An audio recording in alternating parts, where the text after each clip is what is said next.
Хәерле кич, исәнмесез хөрмәтле телевизор караучылар. Ноябрьнең соңгы якшәмбесендә без әниләр көнен билгеләп үтәбез.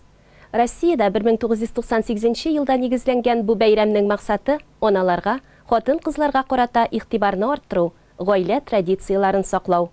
Бүген әйтеләсе теләкләребез, җырларыбыз барысы да чын йөрәктән, күңелнең иң түреннән. Сезнең өчен әниләр, кабул итеп алыгыз, рәхәтләнеп тыңлагыз, ял итегез.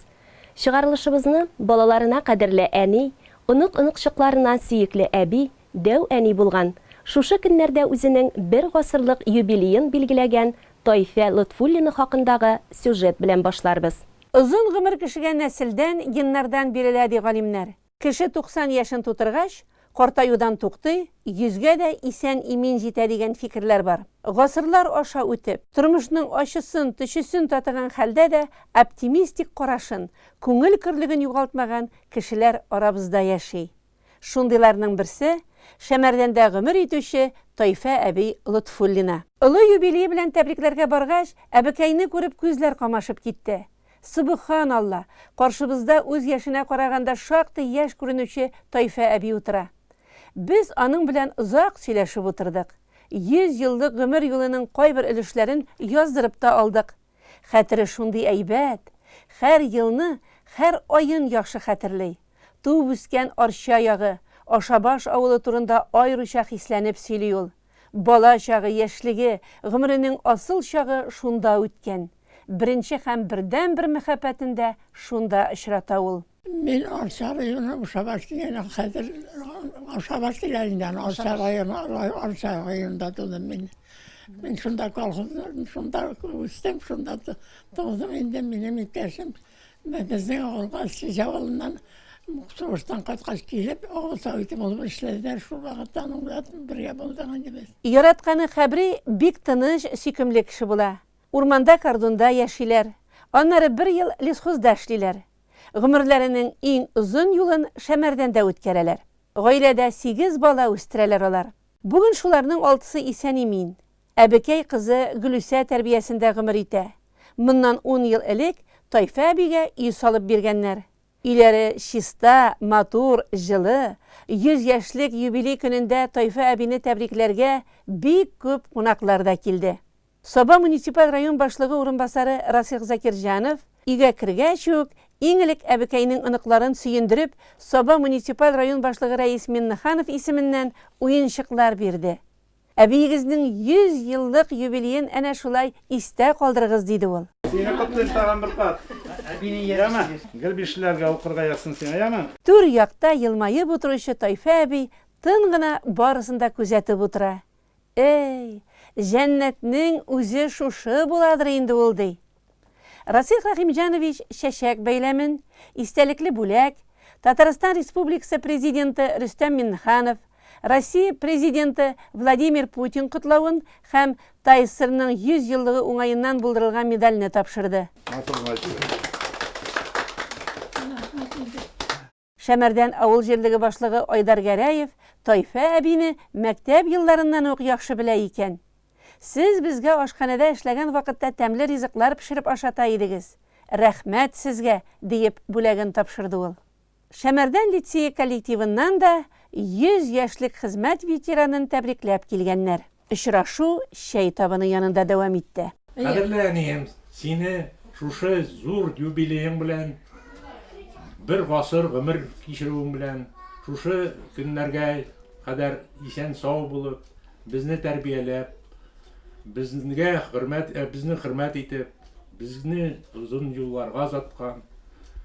Сиңа шуның өчен бик зур рәхмәт. Барыбызны да, бар балаларыгызны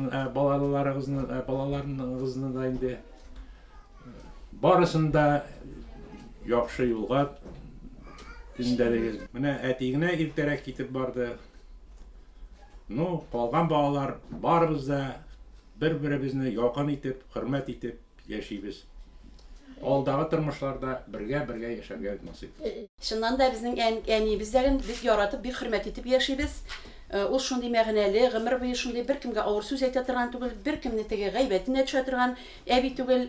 менә үрнәк инде ул. Бер гасырлык гомер бөтенебезгә дә бик зур үрнәк әни. Менә мин дә килен буларак инде гел шулай дип йөрим бу араларда, и Раббым, миңа да шул кайнана туфрагыннан алынып, тигезлегебез белән яшәп, озын гомерләр кичерсәк и дигән теләктә калам инде. Шуңа күрә әни сиңа дальше да инде шушы булган көннәреңне саулык, сәламәтлек белән яшәп инде безне шатландырып, сөендереп, куандырып яшәргә насип булсын. Минем тагын бер әйтәсе килгән сүзем бар инде. Әнине безнең карый инде, әнинең улы кызы Гөлүс апай. Казаннан кайтып әнине тәрбияли. Әни бу яшькә кадәр җитә дә алмаган булыр иде, әгәр дә кызы кулында булмаса. Бик зур рәхмәт аңа. Менә низкий поклон сиңа, Гөлүс апай. Барыбыз исеменнән дә, минем балаларым, оныкларым исеменнән дә, менә шушы әнинең шушы төп йорт инде бөтен балаларын безне бергә җыеп, бәйрәмнәр саен без бергә җыелып, әни инде ул менә гел әйтеп тора, бер-берегезне ташламагыз, гел бергә булыгыз дип. Менә хәзер мин дә инде үзем олыгая башлагач, үзем дә балаларымны шулай дим инде, бергә булыйк балалар, бергә булыгыз, тату булыгыз дип, татулыкта, дуслыкта, сабырлыкта дөньяның яшәүнең мәгънәсе. Кем аппак биләүгә биләп, төн йокыларын калдырып, сине бәү иткән, гел шикелле назлап сөеп, керфек очларыңнан үбеп, балам дип әйткән, балам дип әйткән.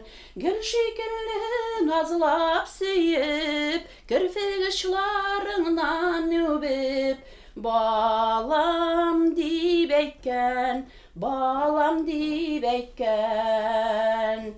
Китә калсаң ерак җирләргә, сирәк кайтсаң әгәр әниң янына, хатларыңны ешырак яз, кайнар хисләреңне туплап, әниеңне зурлап, әниеңне зурлап. Хатларыңны ешырак яз, кайнар хисләреңне туплап, әниеңне зурлап, әниеңне зурлап.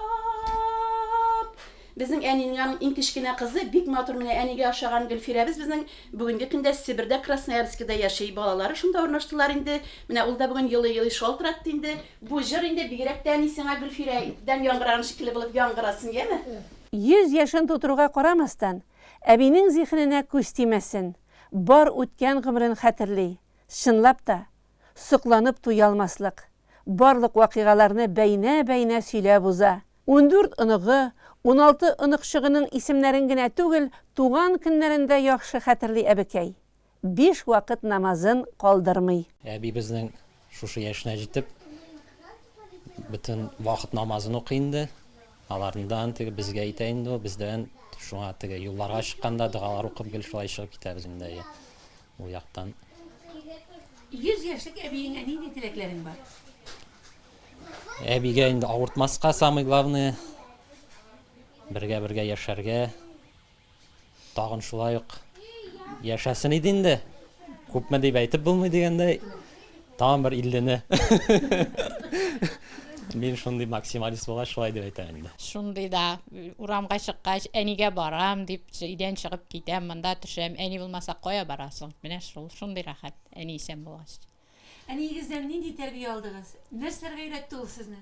Бөтен нәрсәне дә әнидән өйрәндек инде, әни белән өйрәтте бөтен нәрсәне дә, эшләргә дә, бөтен бер-береңне хөрмәт итәргә, бөтен нәрсәне шулай өйрәттеләр. Туганнар белән дус булуы шундый рәхәт, менә бер-береңне якын итеп, хөрмәт итеп яшәргә өйрәттеләр, бер-береңгә ярдәмчел булырга, бөтен нәрсәне шулар өйрәтте.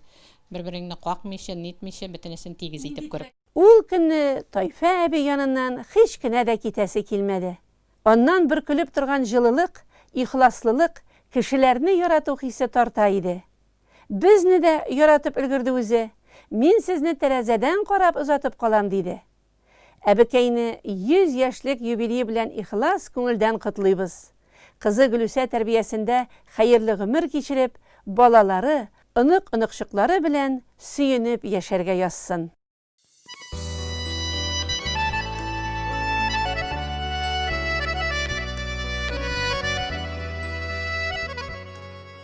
Безгә тормыш бүләк иткән, Бүтін йөрәк җылысын биргән.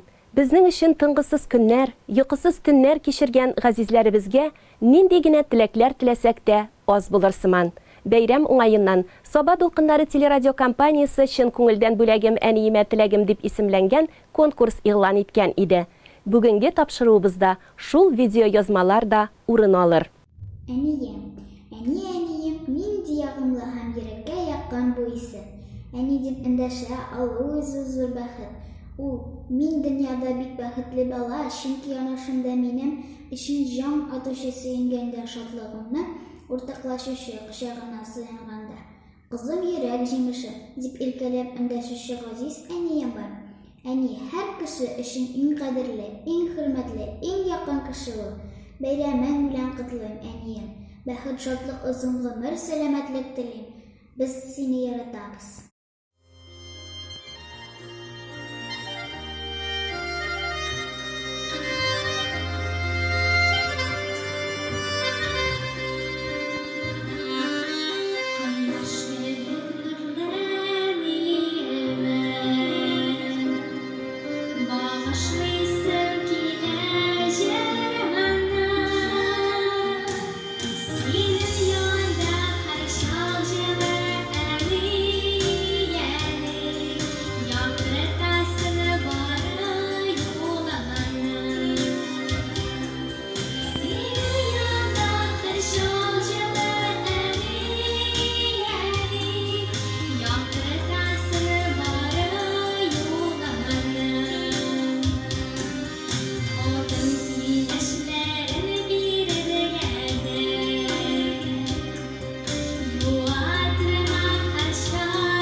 koydu.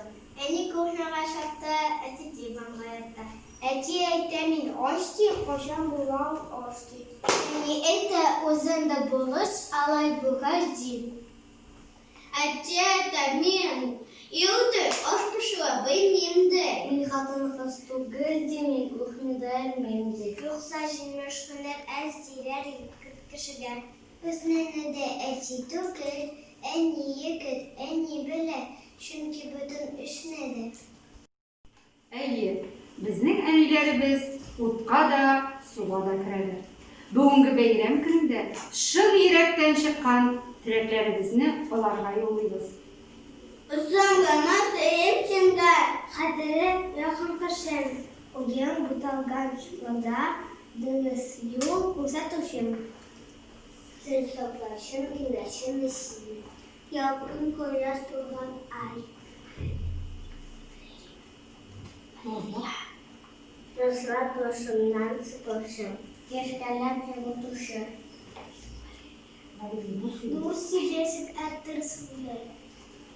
Biz балаларың хакына İsa'nın bilsin Xuday.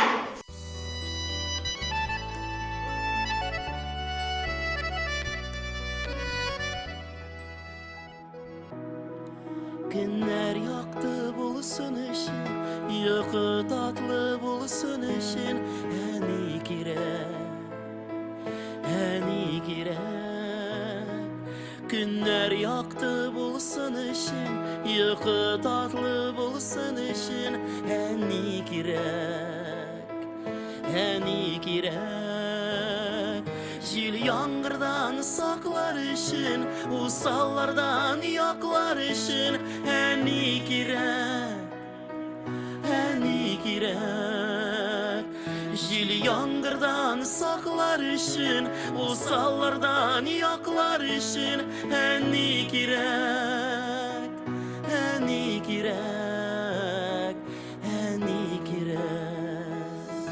Hoşlar temli bulsun için, dünya yemli bulsun için, eni girek. Hoşlar temli bulsun için, dünya yemli bulsun için, eni girek. Jil yağmurdan saklar için, usallardan yaklar için, eni girek. Jil yağmurdan saklar için, usallardan yaklar için, eni girek.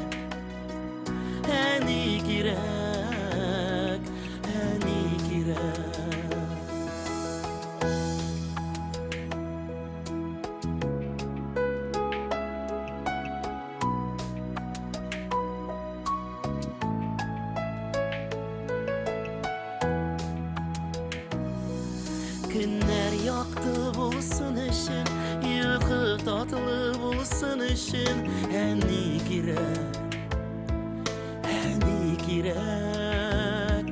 Günler yaktı bulsun için, yıkı tatlı bulsun için, eni girek.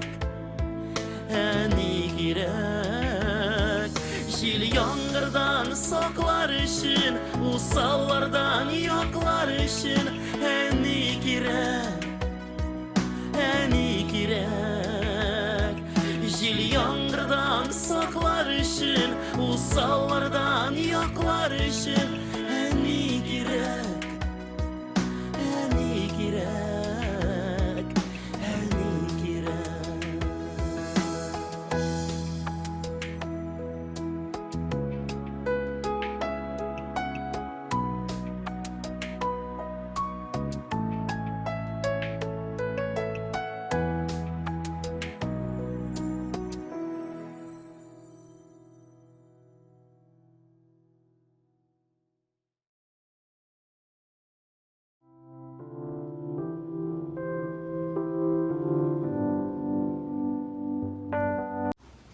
Uçlarımda kuyaş benim, kumelimde gül yoz benim. Sen bu булганда, янәшемдә бердән-берем Газиз әнием. Әни кебек булсам идем, аның назлы сүзләре, яратам әниемне, аның нурлы күзләре. Пусть несет с собой ветер то, что всем открою я, в ценном мире, в ценном свете, мама лучше всех моя. Bütün әнияр япы яш, тигез өләшсен нуры, таңыбыз нуры булсын, таңыбыз тыныч булсын.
Нашей маме нету лучше, нет добрее ее, нежней. Станем навсегда послушны и поздравим матерей. Әниләрнең назы белән без керәбез һәр көнгә. Кояш кирәк җир йөзенә, әни кирәк һәр кемгә. Бәйрәм белән сезне, әниләр!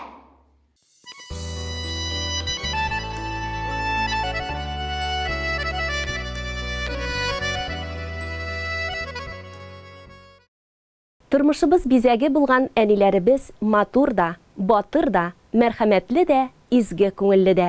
Зур үскәчтә без төпле киңәшләр сорап кадерле кешеләребез янына киләбез. Чөнки әни безне һәр чак аңлый, ярдәм итә.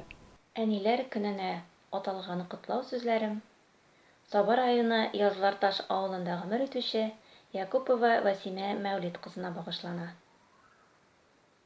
Әни, нинди олы сүз. Кеше үз гомерендә шул сүзенә ничә кат әйтә икән.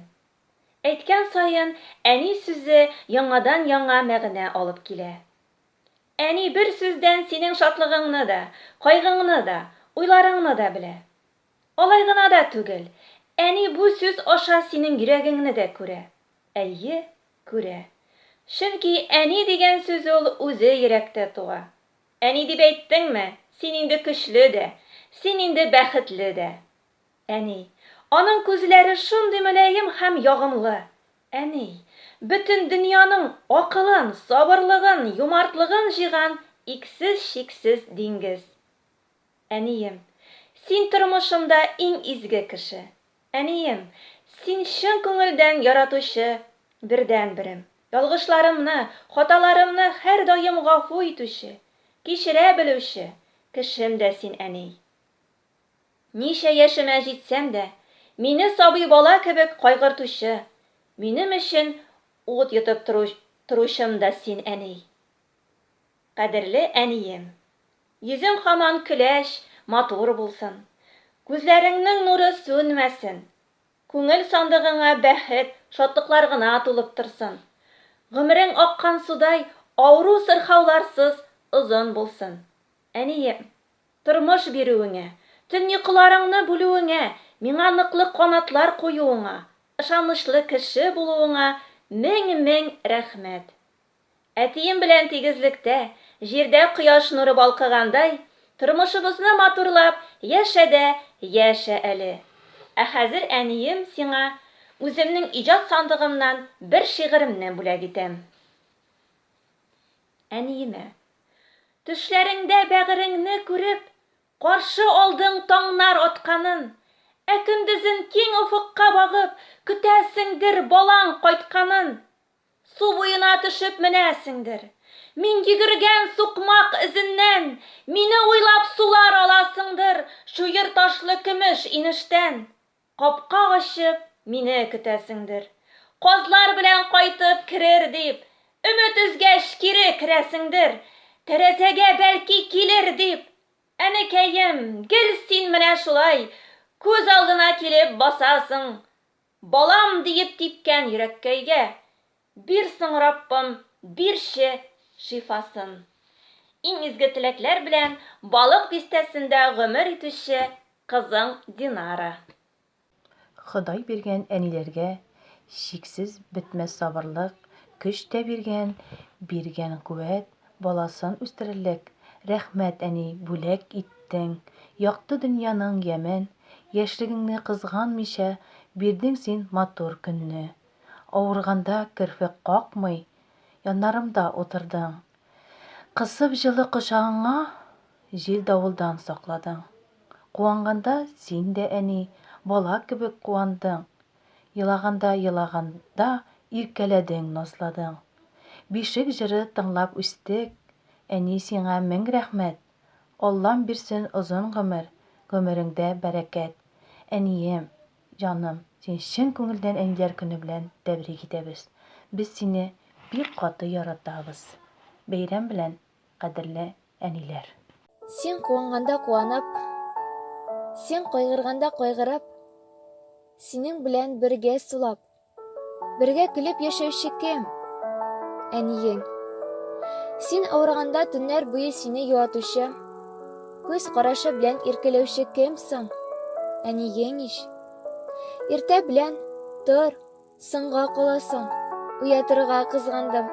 Бик тәмле итеп йоҡлай идең дип иркәләп уятыусы, мәктәпкә озатыусы кеше кем соң ул? Әниең түгелме соң? Әни, әнкәй, нинди бейек исем. Нәрсә житә әни сүзенә? Һәр көн иртән тороп басу белән әни ҡарай минең күземә. Донъяның рәхәтен, тормошның михнәтен, күңелнең сафлығын, намысның аҡлығын аңларға өйрәтүсе, күкрәк сөтө белән иман иңдереүсе, сырхаулап, ауырып ятҡанда күкрәгенә ҡысып, көннәрне көннәргә ялғаусы кеше кем соң ул? Әниең иш. Бу донъяда һәр кешегә әни кирәк. Сиңа, миңа, һәммәбеҙгә әни кирәк.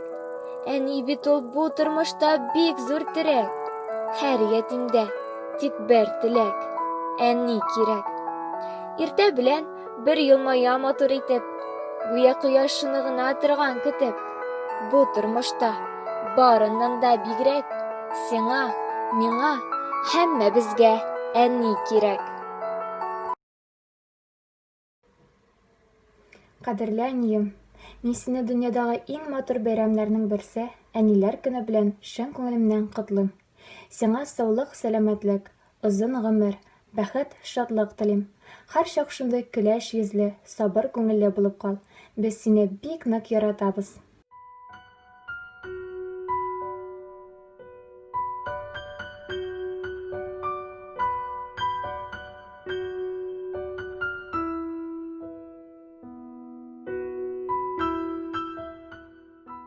Ассаламу алейкум ва рахматуллахи ва баракатуху.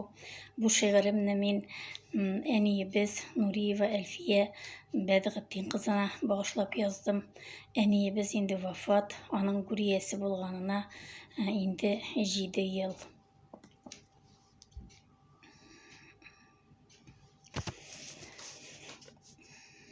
Ғүмер үткән сайын нығыраҡ тоям әнкәйемнең миңа кирәген.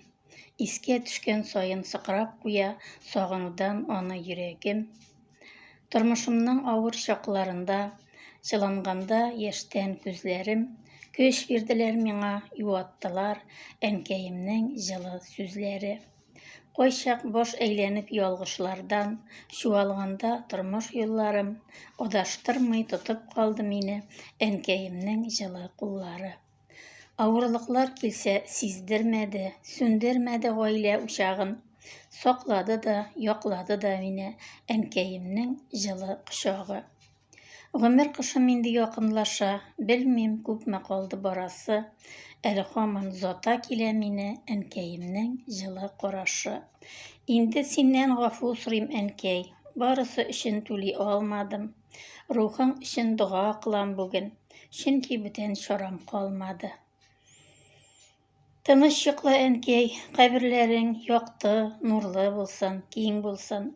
Кылган дугаларым кабул булып, әҗер саваплары килеп торсын. Кулда чәчәк, күзләремдә яшем, күзем тәрәзәдән алмыймын.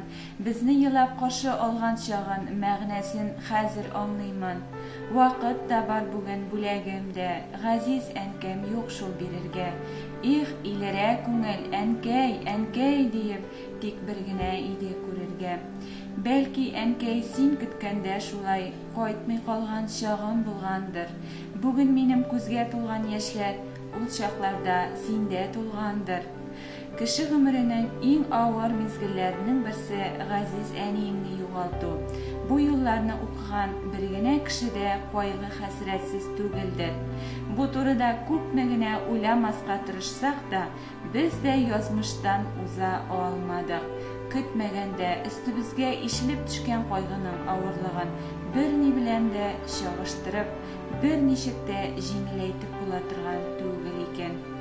Әнием, безне калдырып киткәнеңә бу ел 3 ел булды. Төшләремдә сине күрәм дә, эй сөенәм. Бер дә янымнан җибәрәсе килми. Уянам да, бар да элеккечә, синсез. Кайтырсың да безне башка ташлап китмәссең кебек. Ләкин бу хыял гына шул. Эх, бер генә сәгатькә генә булса да, син исән-сау булган бер кайгысыз балачакка кайтып килер идем. Язлар җиткәч шундый авыр миңа, син бит әни киттең язларда. Әйткән идең, бер көн җитәр балам, аерылырбыз алсу таңнарда. Кеше туа сызылып таңнар аткач, ташлап китә икән таңнарын. Ул вакытта чынга алмаганмын, сине югалткачтан аңладым. Бәхилләшү сүзен әйттең микән? Аңламадым әйткән сүзеңнән. Безне ташлап киткәнеңне белдем. Күз нурларың тамды күзеңнән. Туган йортның капкалары ябык. Әнкәй, нигә чыгып ачмыйсың?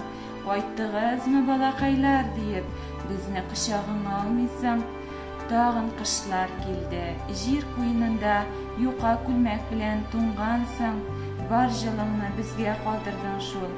Бигрәк изге җаннан булгансың. Үлчәүләргә салып үлчәнми ул, әнкәйләрдә булган изгелек. Әнкәемне җәннәт кышы ит дип, дуга кылам Раббым иелеп. Әниебезне районыбыз җирлегендә бер генә белмәгән кеше дә юктыр. Гомерен балаларга багышлаган, аларны киләчәк тормышка әзерләүгә алынган, шушы мактаулы эшкә бар күңелен, йөрәк җылысын салган, тынгысыз, тирән белемле һәм хөрмәткә лаек, көчле рухлы мөгаллим иде ул. Чыннан да, балаларны чын күңелдән яраткан, аларга ярдәм итәргә алынган, нык ихтыярлы кеше генә укытучы булып эшли ала. Әниебез нәкъ тә әнә шундыйлардан иде. Тормышта һәр кеше белән уртак тел таба ала торган, ачык һәм ихлас күңелле, искиткеч юмарт, сабыр, акыллы хатын иде.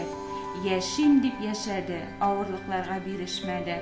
Ләкин мәкерле ширнең көтелмәгән һөҗүме бөтен дөньяның астын өскә китерде. Әнинең тиңдәшсез киңәшләре, төшенкелек белмәс оптимистик рухы, кылган хәер фатихасы безгә көч бирсен.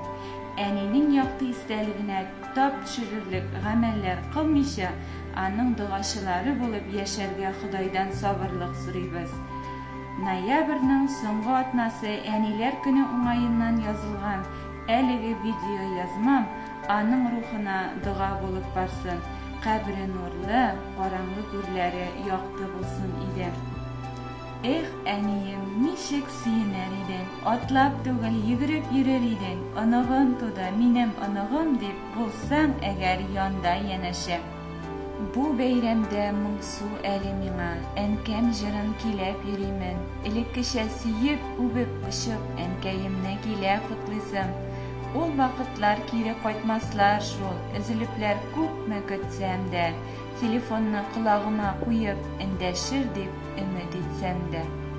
Ижмахтадыр димен урының, тешләремә бик шат керәсең, тигез тешләреңне җимелдәтеп, шундый матур итеп көләсең. Күзләреңнең шаян ышкыннары өнемдә дә мине җылыта. Эх, әнкәем, сагындырасың шул, син догамда, минем җырымда. Исән чакта ярый кадерләдем, шул җиңеллек бирә күңелгә. Дога кылам бүген сине котлап. Тыныч йокла, әнкәм, гүреңдә. Тыныч йокла, әнкәм, гүреңдә. Син күңелнең иң түрендә.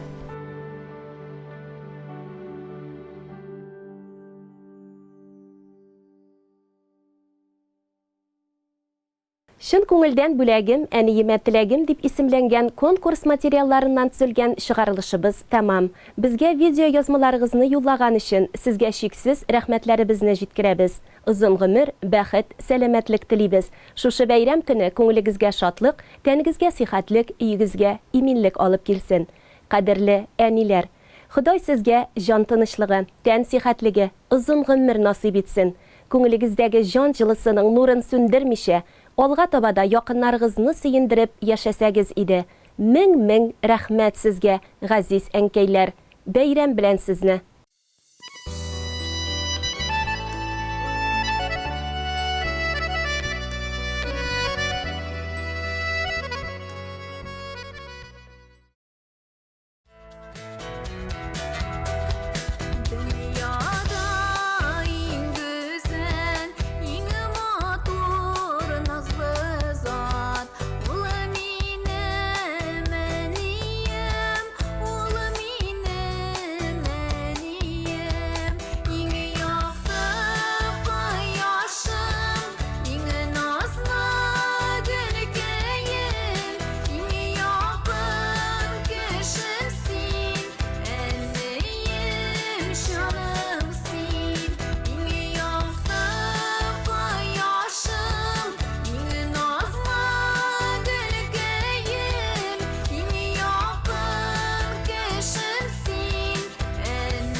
nişanımsın, eniye nişanımsın.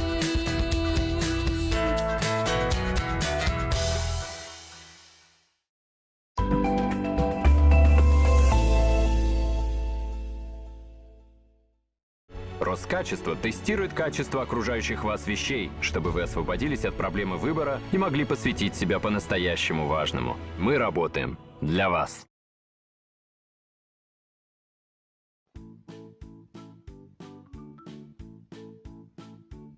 Какова величайшая ценность в жизни человека? Конечно же, это здоровье. Забота о своем здоровье есть необходимое условие долгой и счастливой жизни.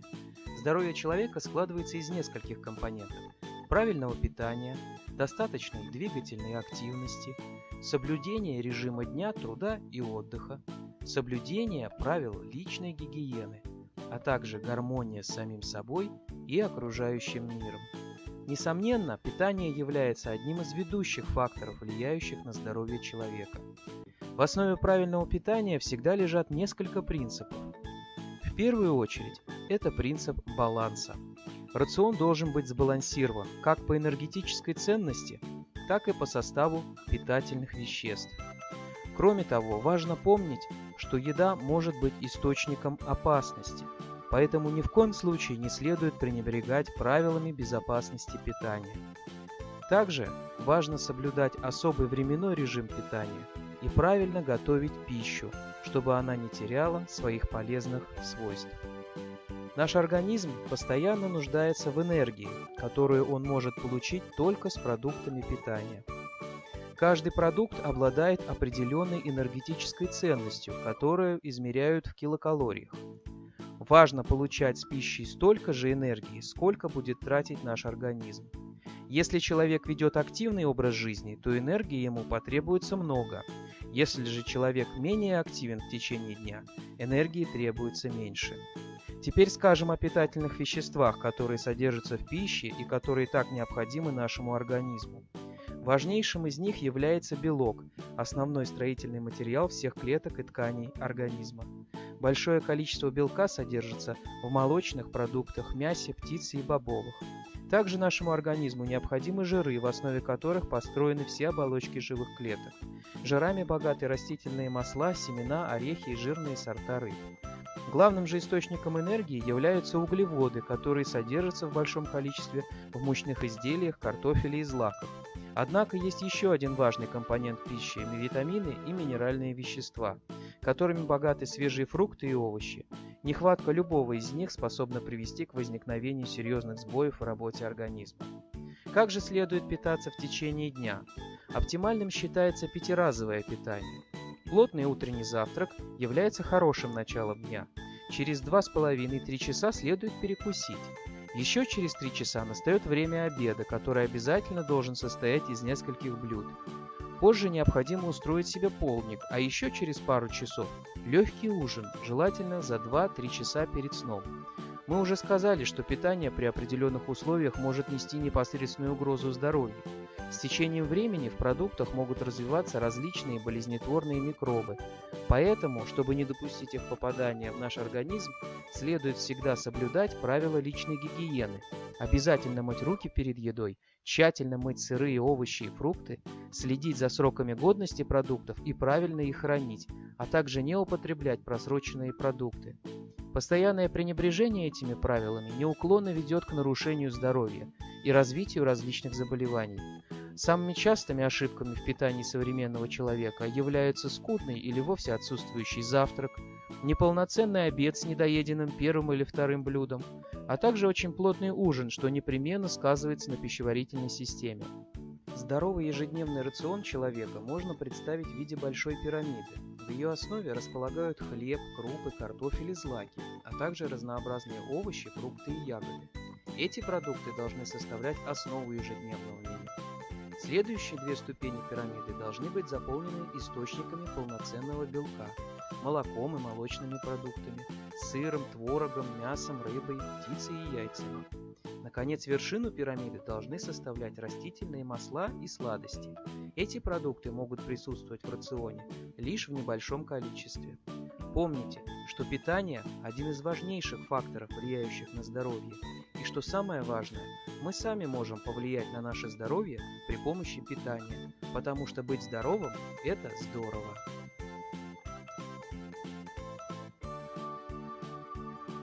Извещатели крепятся с помощью саморезов. Заряда батарейки хватает на долгий срок. В случае возникновения пожара датчики срабатывают моментально, издавая пронзительный звук.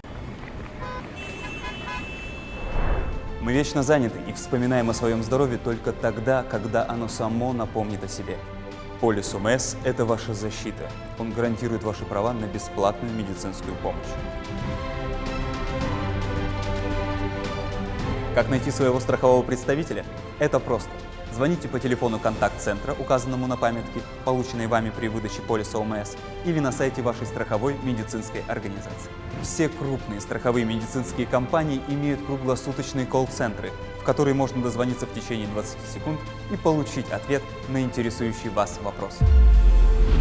Федеральный фонд обязательного медицинского страхования. Яркое солнце. Удобный шезлонг.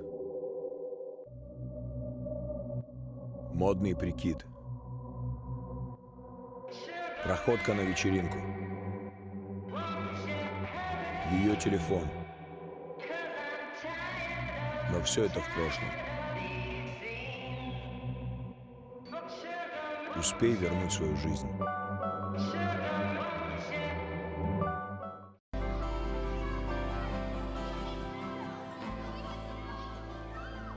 Все любят играть в прятки. Ты прячешься, и тебя не видно. И тебя как будто нет. Однажды я поняла, что это не всегда хорошо.